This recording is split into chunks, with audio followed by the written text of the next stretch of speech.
Hi, I'm Scott Dunn with Rocket 9 Solutions, doing Agile coaching and training in the Southern California area.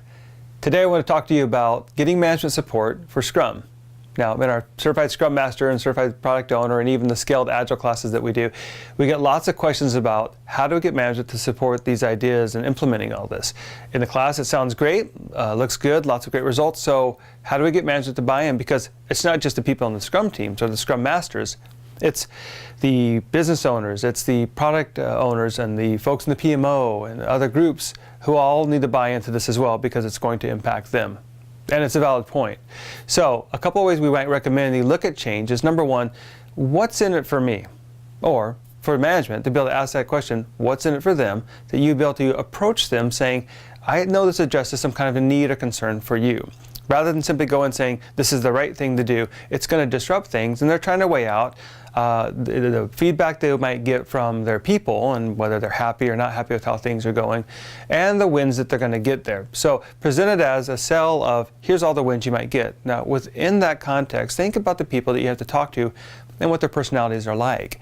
Some people are very much looking for the wins for the people. Some are looking for the wins for process improvement and making things stable and consistent. Some people are looking for just decisiveness and action, getting things done. So there might be a bias to action for some of those people. So within that, you have personality types. And secondly, truly, we see cultural change as far as who's adopting right now. Scrum's been around for over 10 years. So the mindsets of the folks that are adopting now are what Geoffrey called in Crossing the Chasm, the late majority. Now, late majority in general are a little more risk averse. So they like to see a plan. They like to kind of make sure the bets are hedged. They're not looking forward to change, and they don't enjoy that change. And truthfully, Scrum is very disruptive. So people drop off into this chasm of disruption before they come up to the new normal for them. So we want to be mindful of that and try to help frame it as a way that there's a win.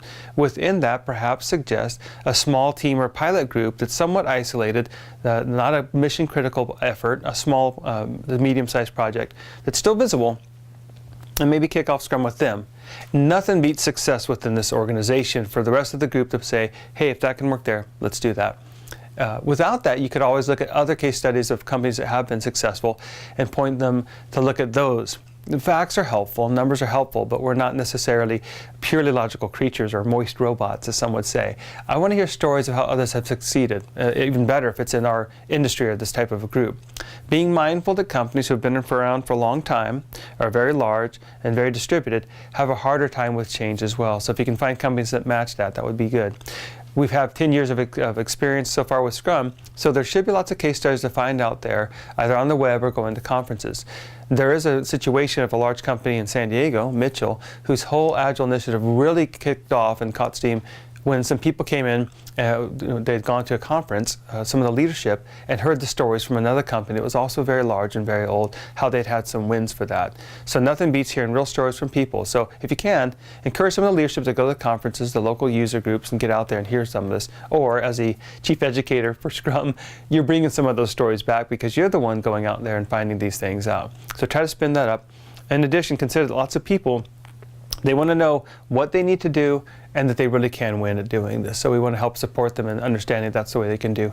A lot of these ideas and information are drawn from a book called Switch from Chip and Dan Heath, How to Change When Change is Hard, and also the book Influencer by Joseph Grenny. Those are just two great books that help people to change and look at change to a number of ways that might encourage and inspire those around you to jump in with you on this journey. So I hope that's of some help to you.